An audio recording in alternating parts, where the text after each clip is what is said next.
अभी अखिलेश यादव का एक बयान है जो मैं कल सुन रहा था कि अगर हमारी सरकार बनती है तो हम सरकार बनते ही रिक्शे देंगे। ठीक है, यानी मुसलमान की सिर्फ इतनी वैल्यू है और इतनी उसकी औकात है कि सिर्फ वो रिक्शा ले सकता है और एक साइकिल ले सकता है, और बाकी यादव भाइयों को सरकारी नौकरी मिलेगी और जातियों को सरकारी में आरक्षण भी मिलेगा सरकार में, लेकिन मुसलमान को सिर्फ रिक्शा मिलेगा। आज भी रिक्शा चला रहा है, कल भी रिक्शा चलाएंगे, तो ये तो अच्छी बात है, मुसलमानों को रिक्शा बांटेंगे वो। ये तो सन 2022 में ही पता लगेगा कि 350 आएंगी या 3 ही आएंगी। हमें ये डर है कि कहीं ऐसा ना हो जो हाल शहाबुद्दीन साहब का शहाबुद्दीन साहब का हुआ है वही हाल कहीं आजम खान साहब का ना हो।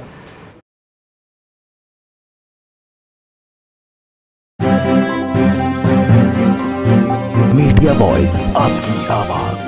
आपका एक वीडियो वायरल हो रहा है जिसमें आप समाजवादी पार्टी के लोगों को जुम्मन कह रहे हैं जी। उस पर समाजवादी पार्टी के लोग कह रहे हैं कि ये तो दलाल है। जी, ये जो लोग कह रहे हैं कि हम दलाल हैं, सबसे पहले तो वही दलाल हैं क्योंकि वो समाजवादी की दलाली कर रहे हैं।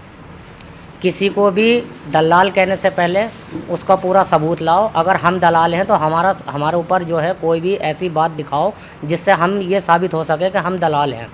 वली साहब का एक बयान आया, उन्होंने कहा कि बीजेपी और AIMI दो धाराएं कभी एक साथ नहीं मिल सकती, उस पर आप क्या? जी, शौकत साहब का जो ये बयान है ये बिल्कुल उन्होंने सही बयान दिया है और हम उनके बयान से सहमत हैं, और जो शौकत साहब ने कहा है वही मैं कहना चाहता हूँ कि बीजेपी और MIM दरिया के दो किनारे हैं, ये कभी एक नहीं हो सकते।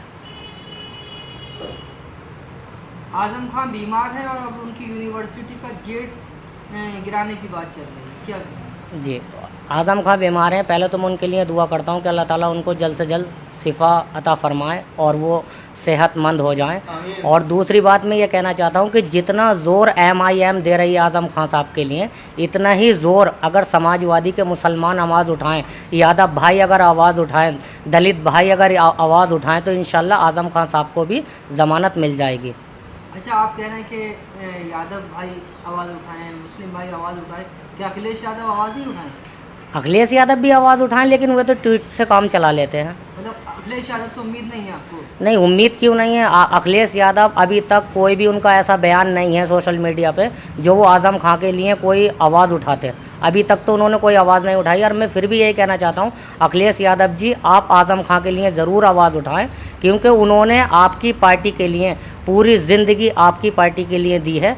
मैं आपसे फिर ये गुजारिश कर रहा हूँ कि आप आज़म खां के लिए ज़रूर आवाज़ उठाएं। और जितने भी लोगों ने ये रैली निकाली थी, उस रैली निकालना उनके सदर साहब का फ़ैसला था, जो बोलते हैं अखिलेश यादव का फ़ैसला था कि रैली निकालो। मैं मुसलमान भाइयों से आग्रह करना चाहता हूँ कि आज़म खां साहब के लिए भी एक रैली निकालें, और सभी भाइयों से मैं ये गुजारिश करना चाहता हूँ कि इंशाल्लाह मेरी बात पर जोर देंगे और मुसलमान भाई जितने भी आज़म खां के साथ हैं सभी आवाज़ उठाएंगे। मतलब आपने फिर मुस्लिम पे जोर दे रहे हैं कि समाजवादी के कार्यकर्ता नहीं, क्योंकि उस पार्टी को बनाया है, उस पार्टी को आगे लेके गए मुलायम सिंह यादव, अखिलेश यादव को मुख्यमंत्री बनाया है जी। उसके बावजूद आप सिर्फ मुस्लिम पर फोकस कर रहे हैं, क्या बिल्कुल भी आपको समाजवादी से कोई उम्मीद नज़र नहीं आती? नहीं, हाँ, हमें उम्मीद क्या नज़र आएगी, ये बताइए कि समाजवादी के लोग, समाजवादी में ज़्यादातर मुसलमान हैं, और मुख्यमंत्री जो बना है अखिलेश यादव को वो मुसलमानों के दम पे ही बनते हैं वो। और अब अगर आज़म खां को वो नज़रअंदाज करेंगे तो ये तो जनता है, जनता फैसला करेगी। अगर आज़म खां को मुसलमान इस तरीके से देखना चाहता है कि वो जिस हालत में हैं आज, जिस कंडीशन में हैं, अगर यही कंडीशन उनकी रही 22 तक, ठीक है, तो ये मुसलमानों को भी पता लग जाएगा कि मुसलमान आज़म खां के साथ है या अखिलेश यादव के साथ है। और मैं तो मुसलमानों से यही कहना चाहूँगा कि मेरे भाई, जो इंसान आज़म खां को नहीं बचा सकता वो इंसान आपको क्या बचाएगा। अच्छा, 2022 के लिए अखिलेश यादव 350 से कह रहे हैं आप 400 सीट आएंगी। ये देखो, हर इंसान का अपना एक अधिकार है सपना देखने का, कोई भी आदमी सपना देख सकता है। बिहार के अंदर लालू के बेटे तेजस्वी यादव ने सपना देखा था, महाराष्ट्र के अंदर भी अंबेडकर के पोते ने सपना देखा था, और बंगाल के अंदर भी पीरजादे सिद्दीक ने सपना देखा था। तो सपना देखना कोई बड़ी बात नहीं है, हर आदमी का अधिकार है, सपना देख सकता है। ये तो सन 2022 में ही पता लगेगा कि 350 आएंगी या 3 ही आएंगी। AIMIM किन मुद्दों को लेकर चुनाव में? MIM का तो सीधा सीधा मुद्दा है कि लोगों को रोज़गार मिले, विकास की तरफ वो जाते हैं, पढ़ाई की तरफ जाते हैं, सरकारी नौकरियों की तरफ जाते हैं। हैदराबाद के अंदर हर मस्जिद के इमाम को 15,000 रुपये दिए जाते हैं। अखिलेश यादव मुख्यमंत्री रही है, आप मुझे ये बताएं किसी इमाम को 15 रुपये भी आए उनके खाते में? नहीं आ सकते, क्योंकि वैसी साहब एक अलग बात है। हैदराबाद के अंदर जो कुछ लोगों का कहना यह है कि वैसी साहब हैदराबाद में तो कुछ बन नहीं सके, यूपी में आके वो क्या बनेंगे? मेरे भाई वो खुद बनने के लिए नहीं आए हैं, अल्लाह ने उनको इतना इज्जत दी है, इतनी शोहरत दी है, वैसी एक ब्रांड है, ठीक है, वैसी खुद बनने के लिए नहीं आए हैं, तुमको नेता बनाने के लिए आए हैं, तुमको गुलामी से आज़ाद कराने के लिए आए हैं। अभी आपकी मर्जी है कि आपको गुलामी करनी है या आपको नेता बनना है। और समाजवादी पार्टी कहती है उसी ब्रांड का जो है फ़ायदा उठाकर बीजेपी चुनाव जीत जाती है। जी, बीजेपी चुनाव जीत जाती है, तो बीजेपी अगर चुनाव जीत जाती है तो सन 2019 में वैसी साहब ने एक भी कैंडिडेट खड़ा नहीं किया था, तो फिर बीजेपी चुनाव कैसे जीत गई? आप मुझे बताएं।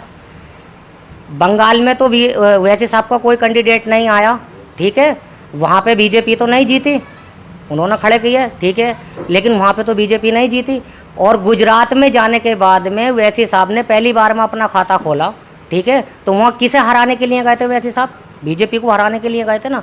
जो लोग ये कहते हैं कि वैसी साहब के आने से बीजेपी जीत जाएगी, तो आप मुझे ये बताएं चंद्रशेखर आज़ाद नहीं आ रहा है क्या यूपी के अंदर इलेक्शन लड़ने के लिए? और आम आदमी पार्टी नहीं आ रही है क्या? वो भी तो लड़ेगी इलेक्शन। और उसके बाद में शिवपाल यादव भी आ रहा है अपनी पार्टी को लेकर। तो क्या जितनी भी पार्टियां आती हैं उनसे तो बीजेपी नहीं जीतती है, लेकिन जब वैसी साहब आने की बात करते हैं तो बीजेपी जीत जाएगी। मेरे भाइयों, बस इनको ये है कि कोई भी मुसलमान चेहरा आगे को नहीं बढ़े।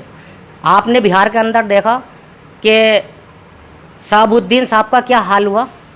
लालू के बेटे तेजस्वी यादव भी अस्पताल में उनसे मिलने के लिए नहीं आए और लालू साहब भी उनसे मिलने के लिए नहीं आए, लेकिन जब वो दुनिया से रुखसत हो गए और वो दुनिया से चले गए, यानी वो मर गए, इंतकाल कर गए, उसके बाद में आप ये बताइए कि तेजस्वी यादव कहाँ सो रहे थे? तो ऐसा नहीं है, मुसलमान वफादार होता है और अपना जिस पार्टी से भी वो लगन रखता है, दिलो जान से मेहनत करता है, लेकिन कोई भी पार्टी मुसलमान के साथ खड़ी हुई नहीं दिख सकती। हमें ये डर है कि कहीं ऐसा ना हो जो हाल शहाबुद्दीन साहब का हुआ है वही हाल कहीं आज़म खान साहब का ना हो। अखिलेश यादव कहते हैं कि बीजेपी के लोगों से ज़्यादा जो है बड़ा हिंदू में हूँ। अच्छा जी हाँ, वो तो हिंदू हैं, मैं कब कह रहा हूँ कि वो मुसलमान है? तो फिर वो ढोंग क्यों करते हैं कि समाजवादी पार्टी जो है वो मुसलमानों की पार्टी है? खुलासा कह दें वो भी हिंदुओं की पार्टी है। अच्छा, आपने अभी कहा कि समाजवादी पार्टी ने काम नहीं करे मुसलमानों के लिए, वो तो कह रहे हैं हमने कब्रिस्तान की बाउंड्री दे दी। जी, कब्रिस्तान की बाउंड्री दे दी, तो कब्रिस्तान की बाउंड्री देने से किसी के बच्चे ग्रेजुएट हो जाएंगे या किसी को सरकारी नौकरी मिल जाएगी? अभी अखिलेश यादव का एक बयान है जो मैं कल सुन रहा था कि अगर हमारी सरकार बनती है तो हम सरकार बनते ही रिक्शे देंगे, ठीक है, यानी मुसलमान की सिर्फ इतनी वैल्यू है और इतनी उसकी औकात है कि सिर्फ वो रिक्शा ले सकता है, ठीक है, वो लैपटॉप ले सकता है और एक साइकिल ले सकता है, और बाकी यादव भाइयों को सरकारी नौकरी मिलेगी और जातियों को सरकारी में आरक्षण भी मिलेगा सरकार में, लेकिन मुसलमान को सिर्फ रिक्शा मिलेगा। आज भी रिक्शा चला रहा है, कल भी रिक्शा चलाएंगे, तो ये तो अच्छी बात है, मुसलमानों को रिक्शा बांटेंगे वो। मुसलमान तो मुतमईन है, कह रहा है कि 2012 में जो काम किया अखिलेश यादव ने वो काम आज तक कोई कर नहीं पाया। हमें तो काम दिखाई ना दिया, हम भी दिल्ली को जाते हैं, हमारा भी दिल्ली का काम है, जिस बस में जाते हैं दिल्ली तक जाते हैं तो थक जाते हैं बैठे बैठे, इतना बुरा रोड था संभल से लेके हसनपुर तक का, और अभी देखिए रोड कैसा हो गया है। काम किधर है? हमें तो दिखाई दिया नहीं काम अखिलेश यादव का। अब जिसको दिखाई दिया हो वो हमसे आके बात कर ले। संभल की बात की, संभल को जो है समाजवादी पार्टी का गढ़ कहा जाता है जी, कितना काम हुआ है यहाँ? संभल में आप मेरे साथ चलें, कोई अंदर की जितनी भी रोडें हैं आप मुझे दिखा दें कितनी अच्छी हैं। आप मुझे कोई डिग्री कॉलेज दिखा दें संभल के अंदर, आप मुझे कोई रोड बेस अच्छा दिखा दें संभल के अंदर। बेजोई का भी रोड बेस अच्छा है संभल से। और दूसरी बात रही कि ट्रेन की, तो ट्रेन आज तक संभल में नहीं आई है। दावे बहुत लोग करते हैं कि हम लाएंगे, आज तक कोई नहीं लाया। और संभल की सीट ऐसी है हमेशा समाजवादी के खाते में जाती है, लेकिन संभल को मैं मानता हूँ, अपनी नज़र से मैं मानता हूँ कि अगर यूपी के अंदर सब जिलों में उठाया जाए तो संभल एक गांव से भी बेहतर है विकास के बारे में। यादव खानदान यहाँ से जीता है, उसके बावजूद यहाँ का काम क्यों नहीं हो पाया? ये तो आप सवाल अखिलेश यादव से करें, क्यों नहीं हुआ। क्या सोचते हैं वो संभल के बारे में। संभल की आवाम नहीं चाहती काम कराना या अखिलेश यादव नहीं चाहते, ये तो अखिलेश यादव ही बता सकते हैं। क्या लगता है कि 2019 की तरह जो है समाजवादी पार्टी का हाल नहीं हुआ कि 19 में जो है मायावती से गठबंधन हुआ और कुछ ही सीटों पर जहां पर मुस्लिम ज़्यादा थे वहीं जीत पाए, तो इस बार क्या लग रहा है? इस बार यही लग रहा है, अखिलेश यादव को मैं एक संदेश देना चाहता हूँ कि अगर वो अपने दम पे लड़ेंगे, 350 की बात कर रहे हैं वो, अगर 30 सीटें भी ले आवें पूरी यूपी में तो बहुत बड़ी बात है। और अगर बात रही 7 की, अगर वो किसी को साथ लेके चलेंगे तो इंशाल्लाह हो सकता है कि वो मुख्यमंत्री बन जाए। और अगर अपने दम पे, हर पार्टी कहेगी, मायावती कहती है कि मैं अपने दम पे लड़ूंगी, अखिलेश यादव कहते हैं मैं अपने दम पे लड़ूंगा, आम आदमी पार्टी कहती है मैं अपने, सब अपने दम पे अगर लड़ेंगे तो इंशाल्लाह फिर बीजेपी ही आएगी, ये खुलासा है। और हमारी जो सीटें आएंगी, हमें ना राजभर के आने का खुशी थी और ना उनके जाने का गम है। इंशाल्लाह हम अपने दम पे लड़ेंगे और जो सदर साहब जितने भी कैंडिडेट हमारी पार्टी को देंगे, हम पूरी ताकत के साथ कैंडिडेटों को लड़ाएंगे। आपने राजभर की बात की, राजभर साहब कह रहे हैं कि शाहनवाज हुसैन, जफर इस्लाम बीजेपी में हो सकते हैं, तो ओवैसी साहब बीजेपी से हाथ क्यों नहीं मिला? नहीं, तो ये राजभर साहब का बयान है। राजभर ओवैसी साहब के ठेकेदार हो रही हैं, जिम्मेदार हो रही हैं, वो उनके मालिक नहीं है। उन्होंने सिर्फ एक गठबंधन में आए थे। गठबंधन में आना एक अलग बात है और किसी पर हुक्म चलाना ये एक अलग बात है, ठीक है। वो अपनी विचारधारा से चलते हैं वैसे साहब, तुम अपनी विचारधारा से चलते हो, लेकिन किसी को राय मशवरा देना ये अच्छी बात नहीं है। आप, अगर आपका मन करता है तो आप जा सकते हो। वैसी साहब ने आपको मुख्यमंत्री का चेहरा दिया था यूपी के अंदर कि अगर हमारी सीटें ज़्यादा आएंगी तो हम राजभर साहब को मुख्यमंत्री देंगे। अगर आप बीजेपी में जाना चाहते हो तो चले जाओ, लेकिन मैं ये देखूंगा कि आप प्रधानमंत्री बनोगे या नहीं बनोगे, या मुख्यमंत्री बनोगे या नहीं बनोगे। बीजेपी में जो भी जाता है उसका कोई भी वकार नहीं रहता है, वो ख़त्म हो जाता है। बीजेपी में आज तक मुझे ये बताओ, शाहनवाज हुसैन का उन्होंने नाम लिया, शाहनवाज हुसैन क्या कर रहा है मुसलमानों के लिए? एक काम बताएं मुझे जो शाहनवाज हुसैन साहब ने किया। इस माध्यम से मेरी ये बात ज़रूर पहुंचाना शाहनवाज हुसैन साहब तक कि आपने हज कमेटी के नाम पे जो कुछ पैसा दिया जाता था लोगों को, जिसमें टिकट में छूट होती थी और बीजे में छूट होती थी, ठीक है, आपने उसका भी टैक्स बढ़वा दिया। तो प्लीज़ मुसलमान भाई जो हज करने के लिए जाते हैं, पहली बात तो मैं ये कहना चाहता हूँ शाहनवाज हुसैन साहब, आप एक मुसलमान हो और हज का किराया कम करें, सबसे पहली बात।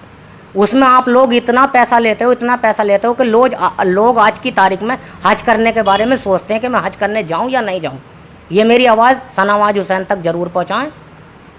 राजभर और बीजेपी नेताओं की मुलाकात के बाद एक बार फिर ओवैसी साहब को समाजवादी पार्टी के नेता बीजेपी की बी टीम के, ये तो एक पुराना सवाल है उनका, कोई पुराना इल्ज़ाम है, इसमें कोई मज़ा नहीं आता। अब कोई ऐसा नया टॉपिक लाओ जिसमें कोई मज़ा आवे और उसका हम जवाब भी दें। मैं, ये पुरानी बातें हैं, फालतू बातें हो चुकी हैं, इसको सुनते सुनते हमारे कान पक गए। बी टीम तो फिर कैसे साबित करेंगे उन लोगों को जो है कि आप बी टीम नहीं हैं? नहीं, हमें साबित करने की ज़रूरत नहीं है। अगर हम बी टीम हैं तो मैं उन्हें चैलेंज करता हूं, तुम साबित करके दिखाओ कि वैसी साहब ने आज तक बीजेपी के सहयोग से कोई काम किया हो, या उनके घर जाके एक कप चाय पी हो, या उनका कोई कहना करा हो आज तक पार्लियामेंट के अंदर। कोई भी एक बात बता दो वैसी साहब की जो वो बीजेपी, मैं राजनीति से अलग हो जाऊंगा अगर कोई साबित कर दे कि वैसी साहब बीजेपी की बी टीम है। किसने चाय पी है? किसकी तरफ इशारा है? मोदी जी के घर गए हों, अमित शाह के घर गए हों, या योगी से मिले हों, किसने चाय पी? वैसी साहब ने अगर चाय पी हो कहीं पे भी जाकर, नहीं, आपने कहा कि और लोग पीते हैं, तो किसकी तरफ इशारा है? अखिलेश यादव के घर योगी जी आते हैं, और वही मुलायम सिंह यादव हैं जो पार्लियामेंट के अंदर कह रहे थे कि मेरे दिल की तमन्ना है कि मतलब नरेंद्र मोदी दोबारा प्रधानमंत्री बने। तो बीजेपी का बी टीम कौन हुआ? जिनके बर्थडे केक में, जन्मदिन में भी योगी जी आ जाते हैं। तो आप मुझे ये बताइए, ये रिश्ता क्या कहलाता है? अगर अखिलेश यादव के यहाँ योगी जी चाय पीते हैं तो वो दोस्ती कहलाई जाती है, और वैसे साहब पार्लियामेंट से निकलते हैं और कोई चुपके से फ़ोटो खींच लेता, वो सोशल मीडिया पर डाल देता है तो बी टीम कहा जाता है। तो ये दुनिया है, किसी का मुंह नहीं रोक सकते। इल्ज़ाम लगाती है, लगाते रहो, हमें कोई फ़र्क नहीं पड़ने वाला। समाजवादी पार्टी और बीएसपी ब्राह्मण सम्मेलन करा रही है जी, ब्राह्मण सम्मेलन कराया है, उस पर क्या कहेंगे? मैं तो यही कहूँगा कि वो ब्राह्मण सम्मेलन अगर करा रही है तो ठीक है, बीजेपी भी करा रही है और मायावती भी करा रही हैं और अखिलेश यादव भी करा रहे हैं। तो मैं यही तो पूछना चाहता हूँ समाजवादियों से कि आपके लिए क्या करा रहे हैं? अखिलेश यादव मुसलमानों के लिए क्या करा रहे हैं? एक आज़म खान साहब को ही बचा लें तो ऐसा लगेगा मुसलमानों का जैसे मुसलमानों का भी सम्मेलन हो गया।